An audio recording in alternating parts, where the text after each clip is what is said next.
Welcome back to the Corbett Report, ladies and gentlemen. I am James Corbett of CorbettReport.com. Hey, remember how absolutely ecstatic that brave defender of progressive values Hillary Clinton was when she received an award from the Planned Parenthood Federation of America named after her personal hero, Margaret Sanger? I have to tell you that it was a great privilege when I was told that I would receive this award. I admire Margaret Sanger enormously. Her courage, her tenacity, her vision. Another of my great friends, Ellen Chesler, is here, who wrote a magnificent biography of Margaret Sanger called Woman of Valor. And when I think about what she did all those years ago in Brooklyn, taking on archetypes, taking on attitudes and accusations flowing from all directions, I am really in awe of her. And there are a lot of lessons that we can learn from her life and from the cause she launched and fought for and sacrificed so greatly. Ah, yes, Margaret Sanger, an empowered woman who bravely took on archetypes and attitudes and accusations and persevered, and thus the Margaret Sanger Awards were named after her and bestowed on the likes of Hillary Clinton. Just one little problem with that. Oh yeah, Margaret Sanger is being disowned by Planned Parenthood. Yes, you may have heard this little newsflash. Margaret Sanger is being cancelled, and here I am with a fact check to say, yes, indeed that is happening. And although they won't get into many specifics of why it's happening, they will at least admit that Margaret Sanger is being cancelled. So let's take this straight from the horse's mouth. Why not? We'll go to PlannedParenthood.org for this news announcement.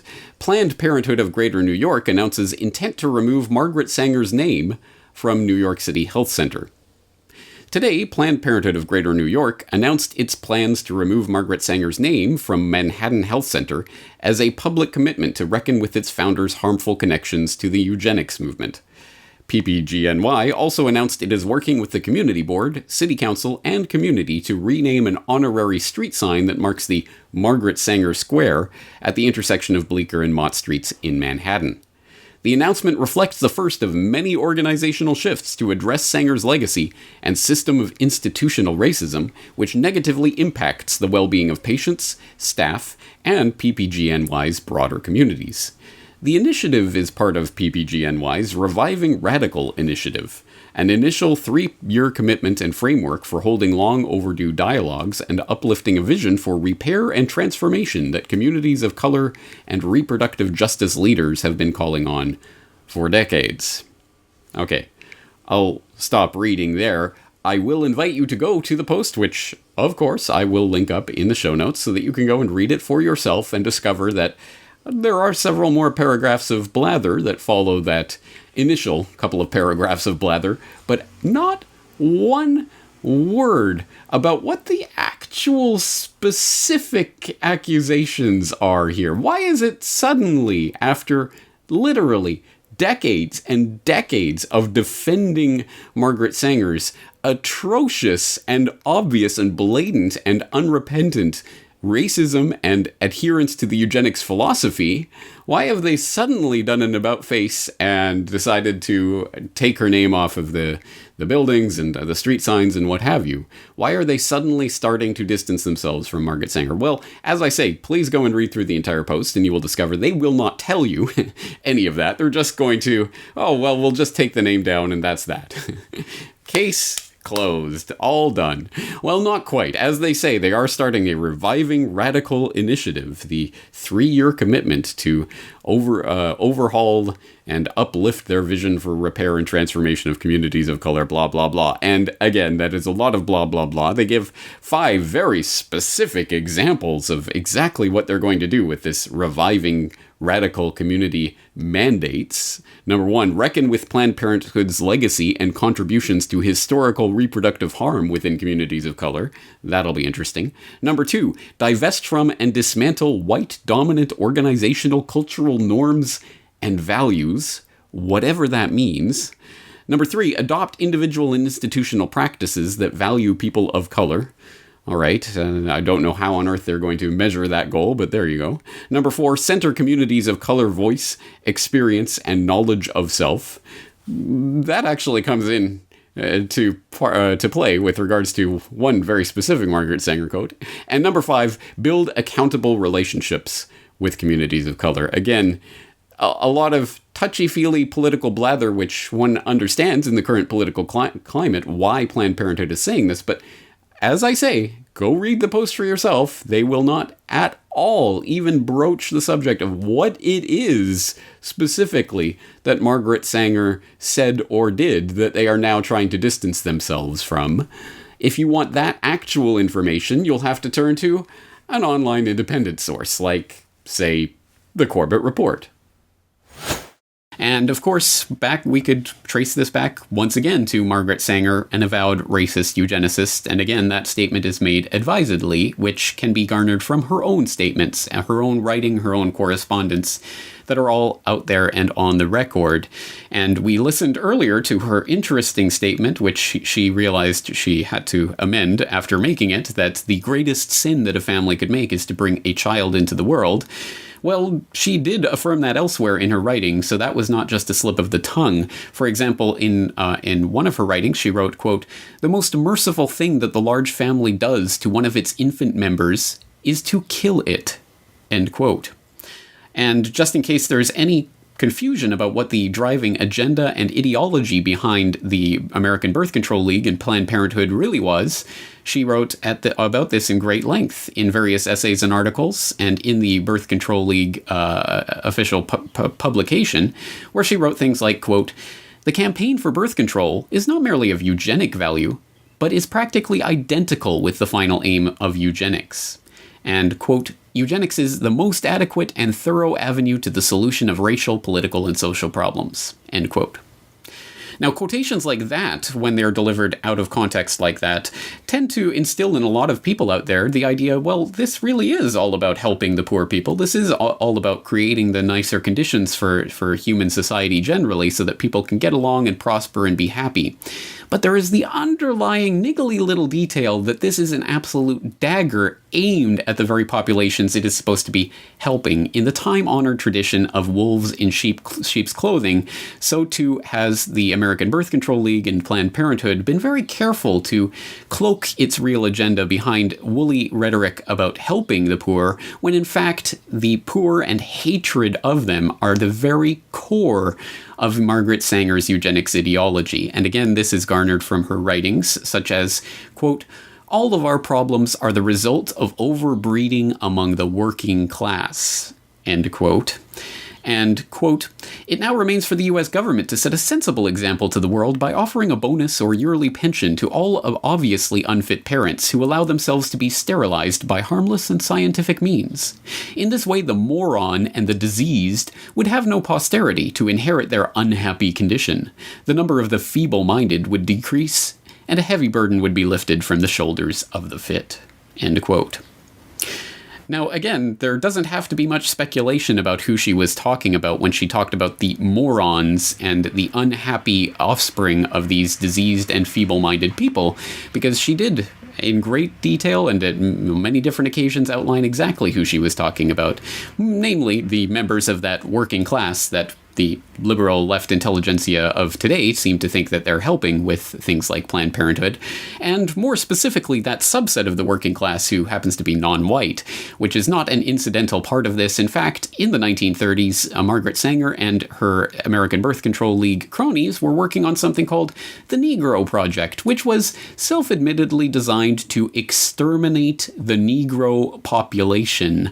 Once again, this is not my take on it, this is directly from her own writings. In a 1939 letter to Dr. Clarence Gamble of Procter & Gamble fame, she wrote, quote, "The minister's work is also important, and he should be trained, perhaps by the Federation, as to our ideals and the goals that we hope to reach.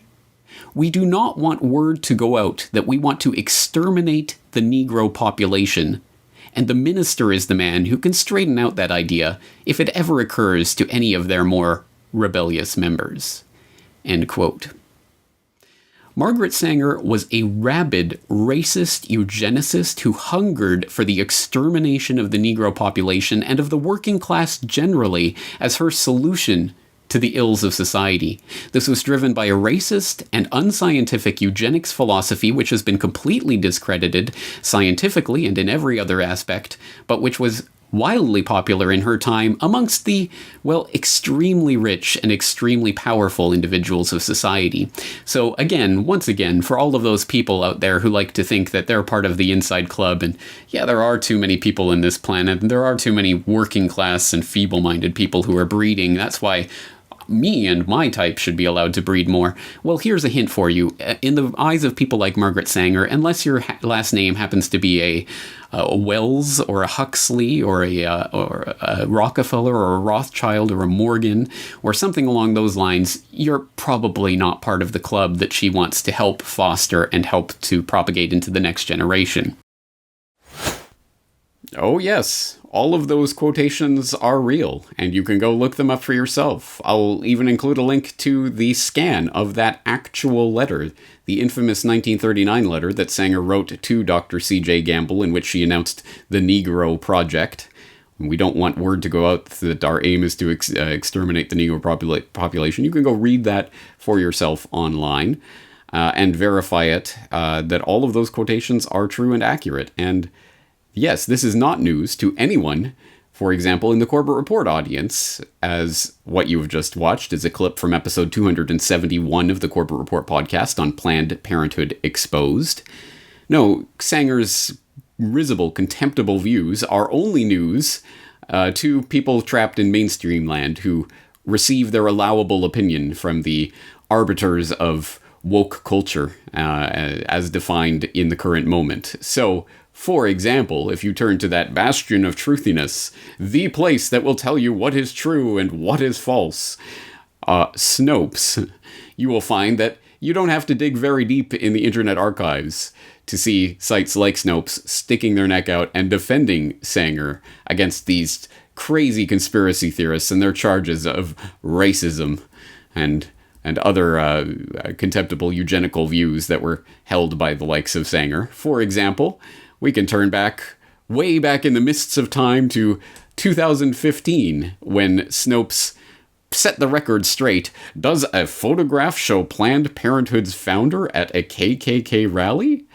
And in typical fact-checker fashion, if you don't know how this works, please do see, for example, my previous fact-check on Bill Gates and vaccines, or the recent episode on who will fact-check the fact-checkers. But in typical fact-checking fashion, they take an example. They take, in this case, a photograph of Margaret Sanger at a KKK rally and say, look guys, this is a photoshopped photo. This is not an actual photo of Margaret Sanger attending a KKK rally.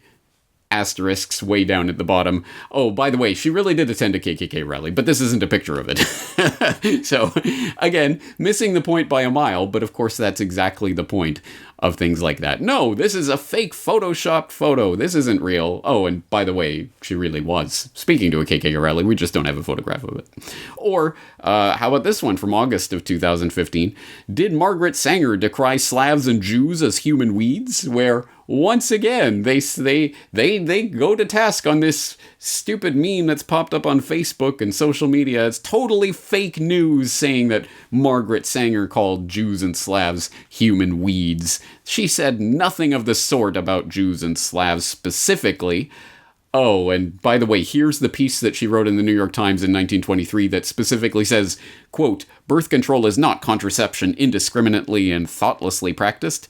It means the release and cultivation of the better racial elements in our society and the gradual suppression, elimination, and eventual extirpation of defective stocks, those human weeds which threaten the blooming of the finest flowers of American civilization, end quote. See? Totally different than what that silly meme was saying. Yes, the typical fact-checking nonsense you would expect from Snopes and their ilk. See, Margaret Sanger, she was totally hip and progressive and always was, and you're just a crazy conspiracy theorist if you want to call her racist or anything of the sort. And then, boop, July 23rd, 2020, Margaret Sanger's name to be dropped from NYC Clinic over Eugenics Connection. Yes, Snopes literally just reproduces the AP article about Sanger being dropped over her eugenics and racist beliefs, but will they go back and amend any of their previous material on Sanger? Will they acknowledge this in any way? Nope, they've just said what is the currently acceptable, politically allowable opinion right now at the moment and move on as if nothing ever happened. And so you would think in any sort of sensible universe, the people who have been defending Sanger and her legacy for decades now would take a moment of self-reflection, a little pause for thought about, wow, we were really, really, really wrong about all of this for a very long time, and now we are being put in our place, and we've been humbled, and we won't presume to be telling people that they are wrong because they've misinterpreted, or this Facebook meme gets the context of some quote slightly wrong or something like that. No, we will really do our best to actually verify what it is that went. No, of course, this is not a sensible universe, and that is not going to happen.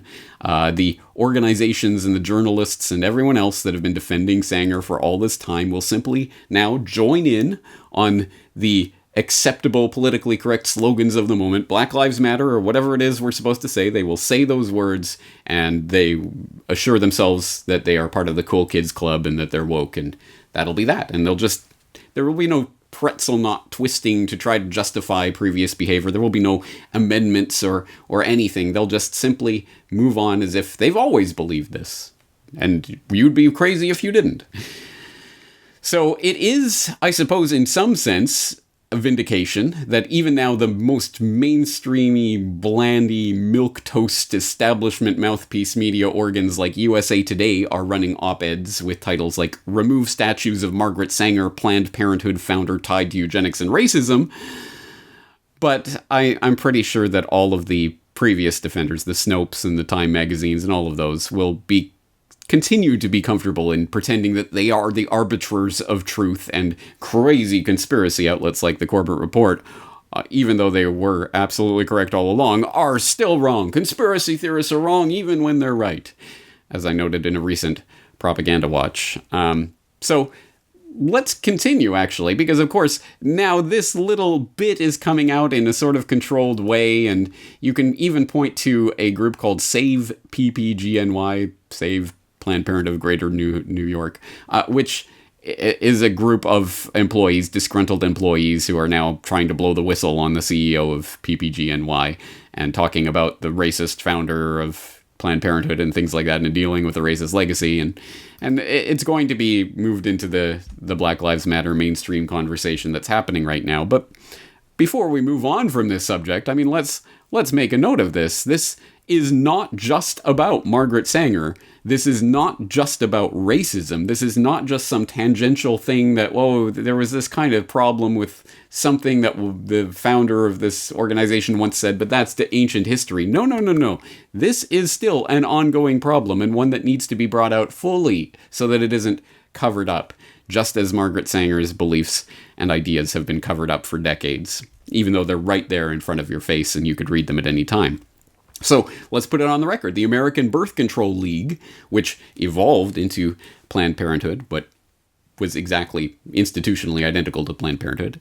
It was the birthplace of Planned Parenthood. It boasted such sterling board members as Lothrop, the Rising Tide of Color Stoddard, the League's Birth Control Review, which was its magazine, its periodical, published such luminaries as American eugenicist Harry Laughlin and Nazi eugenicist Ernst Rudin, and a whole slew of other literal card-carrying Eugenic Society members, and the model eugenic sterilization bill that was used as the basis for the involuntary sterilization laws that were implemented throughout the United States. And of course, you can find out more information about that in Why Big Oil Conquered the World.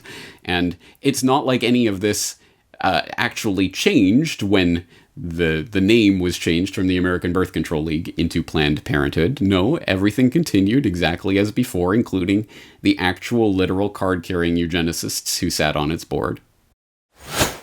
One issue that really grabbed me as urgent were issues related to population, reproductive health. But did you come to reproductive issues as an intellectual? When I was growing up, my parents were always involved in various volunteer things. My dad was head of Planned Parenthood, and it was very controversial to be involved with that. So the question remains, is Bill Gates motivated by eugenics? Given that eugenics went underground over half a century ago, we are unlikely ever to unearth a frank admission along those lines from Gates himself. After all, there are no longer any card-carrying members of the American Eugenics Society. The society was rebranded in the 1970s when, as the society's founder noted, it became evident that changes of a eugenic nature would be made for reasons other than eugenics, and that tying a eugenic label on them would more often hinder than help their adoption. But there was an American Eugenics Society in the 1920s, and it just so happened to boast a William H. Gates on its member roster. But perhaps that is just a coincidence. And there was an American Eugenics Society in the 1960s, when William H. Gates II was preceded as head of Planned Parenthood by Alan Guttmacher, who simultaneously served as the director of the American Eugenics Society. And perhaps it was coincidence that the Bill and Melinda Gates Foundation organized their London Summit on Family Planning, at which the Gates recommitted themselves to funding population control in the Third World, in July 2012, on the anniversary of the first International Eugenics Congress, held in London exactly 100 years prior. Yes, the eugenics ideology is still around today, and it is still guiding the thoughts, deeds, and actions of the billionaires and their ilk who presume to run the world.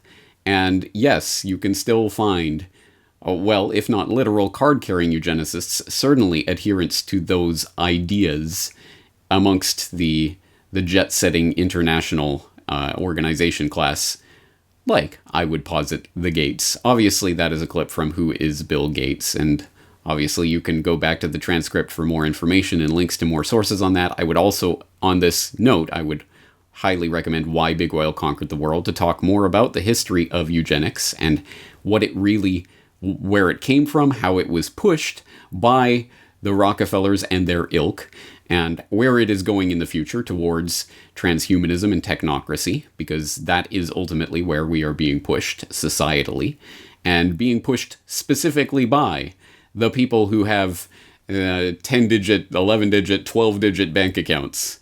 Unless you are part of that club, unless you are part of those family lines, unless your last name is a Rockefeller or a Gates or a Rothschild or an Astor or something along those lines, you are not part of the club. So to all the racists in the audience who, well, we do have to get rid of the black weeds or the colored people, or in the case there is anyone of that ilk in my audience, and I can't imagine why there would be, but in case there are, hey, guess what? They're coming for you too. It is not about race. It is about the 99.99999% of all of us versus the 0.00001% of the elite, so-called the elitists, more to the point, who would presume to rule over humanity and ultimately eliminate humanity through sterilization of various means, voluntary or not. And oh, wouldn't you know it, shock! I mean, we've been telling you all these decades to worry about overpopulation. There's too many people, but now shocking headlines. There's an incredible plummeting fertility rate throughout the world, and the human population is going to start shrinking rapidly towards the end of this century. Who would have thought it? Wow, I wonder how that happened.